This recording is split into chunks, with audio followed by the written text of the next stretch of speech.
What's up, everyone? It's Brian from the Exact IT Solutions and Cybersecurity YouTube channel. Welcome to another video. Today we're going to switch it up and we're going to talk about cyber attacks that happened this week. Plus, I'm going to get into debunking some articles that were recently published that suggested that ransomware could potentially be on the decline, and that's not exactly accurate. So we'll get into it towards the end of the video. We're talking about ransomware attacks, cyber attacks, data breaches that happened or were reported in the last 7 days or so. We used to do this back in the day on the channel, and we're going to start to do it again because it highlights what's going on out there in the world when it comes to this stuff, because it's not making the national news and a lot of people don't understand it. So we're bringing it to you on this channel, and I don't want to waste your time. So if there's a particular event that you're interested in, you can see the chapters down below in the description. And also, if you need help with any of this, there's plenty of links down below that you can check out to get help with any of this stuff, all the way from consulting to coaching. We can help you in a lot of different ways when it comes to cybersecurity. But let's get into who got attacked and breached and hacked and ransomware this week. All right, guys, the first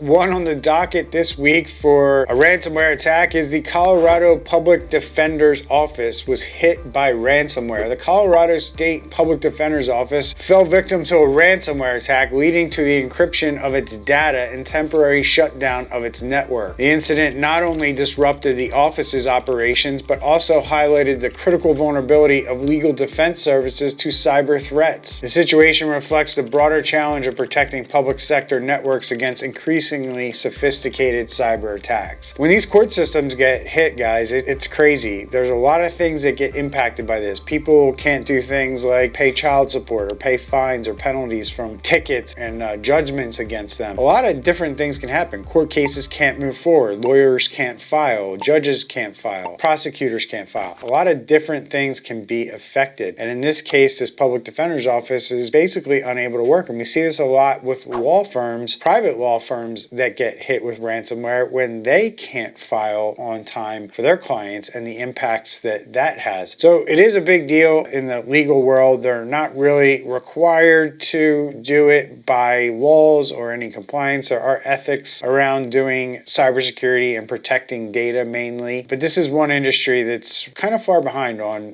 where it needs to be when it comes to cybersecurity and cybersecurity protections. That's why we see so many courts, like we did in Pennsylvania last week, which I'm going to talk about, get hit with things like ransomware. And as much as I try to cover things only that impact the US, this one was a big one, so I thought it was important to mention that over in Romania, there's over 100 healthcare facilities offline due to ransomware. Why I want to bring this up is a lot of times if you live in the US, you think that things like this can't happen where you live. This only happens in other developing countries. But here we have Romania over in Europe, and they were hit with a ransomware attack that targeted 100 facilities in their country. Unfortunately, this attack is causing significant disruptions in these medical facilities across that country. And this attack, interestingly enough, utilizes a strain of ransomware developed by Russian-speaking hackers. So this underscores the growing trend of cyber criminals targeting vital healthcare institutions, as they do here in the US, potentially endangering patient care and highlighting the strategic targeting of sectors critical to public health. They like to target these industries because they know that they pay, because they're under a lot of pressure to be able to perform the services that they perform for the communities that they're in. And it impacts a lot of different people in a lot of different ways, and government officials and the authorities put a lot of pressure on these organizations to deal with these issues and get things back up and running as quickly as possible. Moving right along, we also have Minnesota State University Moorhead. They experienced a network outage this week due to a ransomware attack. It's impacted students, faculty, and staff for over 2 weeks, and the incident sheds light on the susceptibility of educational institutions to cyber attacks and the importance of robust cybersecurity measures to safeguard academic data, student data, and infrastructure. Schools are targeted frequently because they also provide a service that a lot of people expect to have on a daily basis when school is in session. And cyber criminals know that these organizations are more than likely going to pay over other organizations, not only because of the services that they provide and the need to provide those services, but also because of the public relations nightmare that these organizations potentially could face if these things get out. As you see in this case, case with Minnesota State. It's been a couple weeks since it happened, so they had some time to deal with the public relations nightmare where some schools don't have that luxury if they don't do things like negotiate with the ransomware criminals in the first place. We also have Fulton County, Georgia. They're dealing with a cyber attack, and it's expected that they could be dealing with this cyber attack for a while. Following a ransomware attack, Fulton County's recovery process is expected to be lengthy and challenging. The attack not only disrupted county services, but also raised concerns about the potential leak of personal information. This event emphasizes the profound impact that cyber attacks can have on government operations and the privacy of individuals, which I've talked about a lot on my channel and on this podcast. We're also going to be introducing some courses around protecting your identity, because I fully believe that in the next year to 5 years, cyber criminals are going to be using the data that they're stealing from these companies and monetizing, which in turn will cause each individual person out there in the world who does business with any company to question their data security practices and potentially move their dollars elsewhere if they feel like a certain company isn't doing a good enough job when it comes to data security. Why do I think this is going to happen? Well, because I think people's identities are going to be stolen at a higher rate than what people have been used to in the past. So remember, at least lock your credit so nobody can start to go out and try to get credit in your name. But there's a lot of other scams outside of credit that can happen when it comes to identity theft. And I'll talk about that in a future video in my dark web series that I'm doing. So check that out. So moving right along, we have Prudential, and thank goodness for the SEC rules that have come out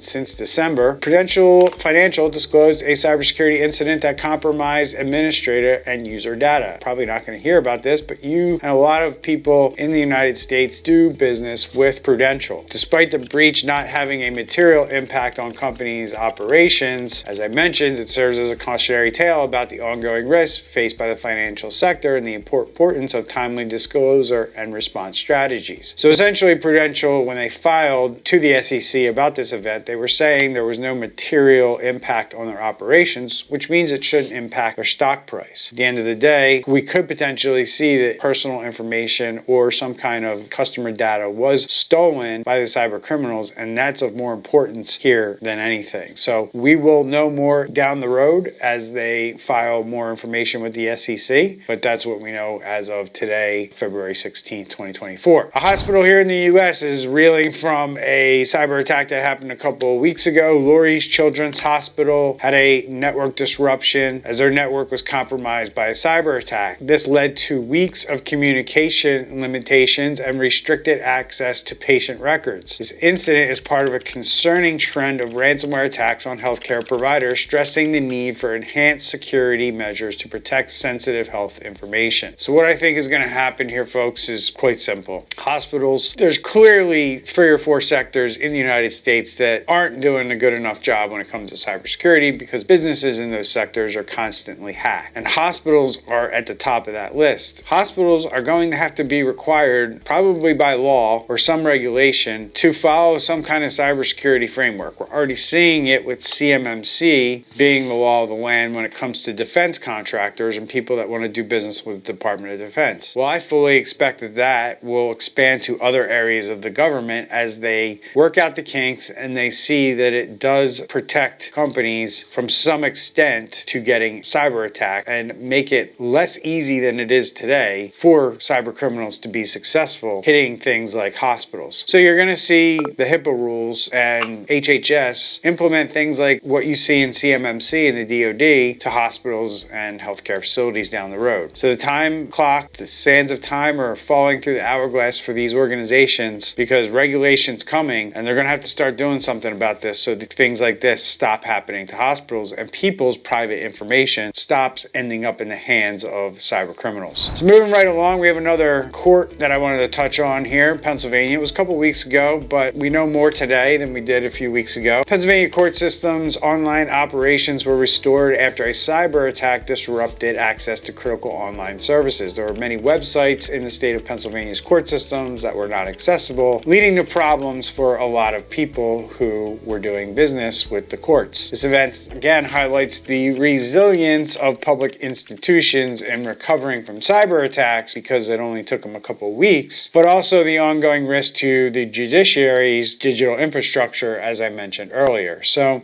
Pennsylvania was able to recover from this. They seem to have things back up and running, or at least to some extent. What the full damage is, we really don't know yet, but at least they got things back up and running. But again, it impacted a lot of people as a result, and a lot of things had to be shifted around, moved. People couldn't do things. People got upset. Those types of things happen when these court systems go down. And moving right along in our next article that we want to highlight this week in ransomware attacks and data breaches, we have Bank of America. Bank of America, one of the largest banks in the United States, notified customers of a data breach at a third-party provider that provides services to Bank of America, which underscores really the complex landscape that includes third-party vendors and third-party risk to your business, which I talk about all the time on this channel when it comes to cyber attacks. This incident emphasizes the necessity for comprehensive risk management strategies to protect sensitive customer information, and not only that, but also being able to provide business continuity. As I talk about all the time, if you have critical vendors, partners, or somebody who is a cog in the wheel for you providing services to your customers or employees, you're going to want to consider that as part of your business continuity and incident response plan, and make sure you have a backup for when these things fail or go down. Because if you're working with a third-party vendor and they get hit with a ransomware attack or some kind of breach, it's going to impact your company whether you like it or not. So it's best to always prepare and have backup strategies for these critical components of your business. We have Aflac suing a vendor over a ransomware-related refund. Aflac is pursuing legal action against Accela, a vendor hit by a ransomware attack, seeking a refund for support service fees. This case illustrates the financial and operational consequences of third-party vulnerabilities and the importance of securing vendor relationships. This was Aflac saying, hey, this vendor was unable to provide the services that they said they would provide us because they were hit with a ransomware attack. And now we want to be made whole by getting our fees back that we paid them for said services. Depending on how your contracts or your master service agreements are written, you may be on the hook for that kind of stuff. And I'm sure they are, because Aflac probably is very good at figuring out what's in a contract and what's covered and what's not. So it's interesting that a company like Aflac is suing a vendor like this, because I always talk about the Kronos ransomware event where people were unable to run payroll, and Kronos is dealing with their fair share of lawsuits from their event. But this is a one-to-one lawsuit, which is very interesting to me, because normally you do see these types of things coming out as class action lawsuits. But when you're a vendor of Aflac, you're probably getting paid a good amount of money for whatever service that you're providing for Aflac. So I imagine that the dollar amounts here are fairly high when you're talking about Aflac and a vendor that they use for certain services, and then they want that money back because that company was hit by ransomware. So think about that as a company who could potentially get hit by ransomware, that not only could you get sued by your customers for not being able to deliver on certain things, but you could also be dealing with partners and other people in your ecosystem that decide that they want to come after you as well because you were unable to deliver for them. So it's interesting. We'll see how far that web goes and whether Aflac is successful. But these are things that you need to worry about if you get cyber attacked above and beyond loss of revenue. So I want to get into this whole discussion today that I mentioned at the top of the video, where there was this article out there, and we'll show it up on the screen, where it suggested that ransomware is on the decline. This article says that ransomware might be in decline due to challenges faced by cyber criminals. Now, they talk about some of these challenges that these cyber criminals face, and some of those things include a talent shortage, which at the end of the day, I don't see that as a huge threat to these ransomware guys. There's a lot of different ways you can beef up talent shortages, in my opinion, and there's always people out there learning every day how to do this stuff and building their skills. So there's always fresh people in the pipeline that they can feed into these businesses. Sure, there's a talent shortage across the globe when it comes to not only cybersecurity, but IT and being able to write software and things like that. And that's what we're talking about here. They also mentioned law enforcement disruptions as another reason why ransomware groups are struggling. But is this really having a material impact on these ransomware groups? It might disrupt the ecosystem in that you're not going to have massive ransomware groups like you have today, but these ransomware groups are going to exist in some way, shape, or form. They might be smaller factions, or they just might operate a little bit differently than you've been been used to seeing in the past. But I also will challenge the thought that law enforcement disruptions are having a material impact on ransomware groups, because I don't know if that's backed up by data or if that's just an opinion of somebody who was in this article. The perspective, it's contradicted by the ongoing adaptation and persistence of ransomware groups. And I think we can't be talking like this. We can't be saying things like, is ransomware on the decline, or ransomware is on the decline, because it isn't. And there's no data to back that up. Businesses want to latch on to things like this. They want to believe that ransomware is on the decline, and there's no data to back that up. Yeah, it might be a little bit more challenging than it was for groups to be as boastful and to put themselves out there like they were, but quite frankly, they were doing a very poor job of it, especially from a cybersecurity standpoint. Like, some of these networks and some of the things that these criminal groups have set up, they were just set up to get access to the internet and be able to distribute their malware and conduct their criminal organizations with no thought to security or privacy or anonymity put into it. When they get caught, when they get taken down, they learn. And there's groups already that were taken down a couple weeks ago by the feds in the US, and they're back up and running already on the dark web, and they've set up a better system that can never be taken down by the FBI, or at least that's the thought. So let's take a look at some contradictory data that I found that debunks whether ransomware is on decline. The first one is record ransomware profits in 2023. Despite suggestions of a decline, criminals amassed a record $1.1 billion from ransomware attacks in 2023. This record profit, despite a report decrease in the number of victims paying ransom, illustrates the lucrative nature of ransomware and increasing sophistication and demands of attackers. Yeah, they don't need to hit as many people because they know what they're doing, and they know who to hit, when to hit them, how to hit them, and what to ask for. They're much more precise in their hits and their targets and what they can get paid for, and they refine their processes to the tune of $1.1 billion last year. In 2024, it's only going to go up, I promise you. And as Ann Neuberger, the White House Deputy National Security Advisor for Cyber and Emerging Technologies, was quoted as saying, and she emphasized that while law enforcement takedown operations have impacted ransomware operations, they are not frequent or effective enough to significantly deter attackers. Her comments were made at the Munich Cybersecurity Conference, and they highlighted the need for a more comprehensive and frequent approach to disrupting ransomware activities, underscoring the complexity of combating this ever-evolving threat. It's not going away, and it's not going to get any easier, and don't expect the government to do it for you. If you need help with this, there's links in the description below where you can get plenty of help with these situations, whether you're an individual or a business. As I mentioned in the show, we went through a ton of ransomware events that happened in the last week. It's critical that you understand that these are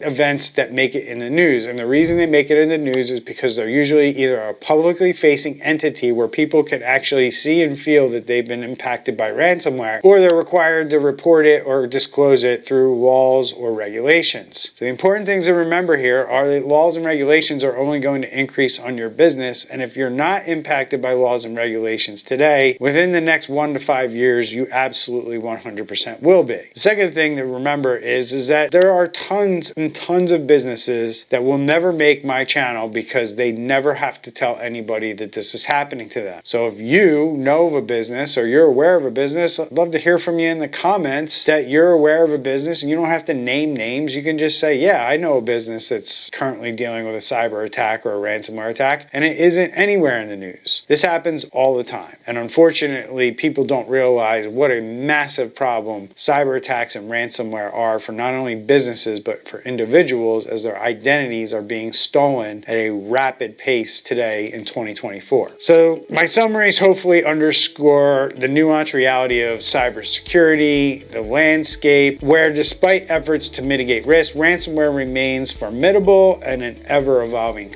threat, and highlights the importance of ongoing vigilance, adaptation, and collaboration in the cybersecurity community to effectively counter these threats. It's going to take a lot of people working together, understanding the risk, and understanding that they actually have to do something around this risk in order to mitigate it and protect not only their businesses from lost profits, but protect the data that their customers entrust them with. And that's the most important thing that a business should be doing in today's day and age. Outage. Hopefully this was helpful for you. If you made it this far, please like and subscribe to our channel. Again, there's tons of other videos on this channel I'd love for you to check out as well, but we'd love to also hear from you in the comments. Tell us what you think of this video, and if you have any experience or with any of the things that I mentioned today, any of the events, love to hear from you. Plus, if you're just dealing with anything yourself, ransomware attacks, cyber attacks, identity theft, whatever it is, we'd love to hear from you in the comments. I'm Brian with Exact IT Solutions. We'll see you in the next video.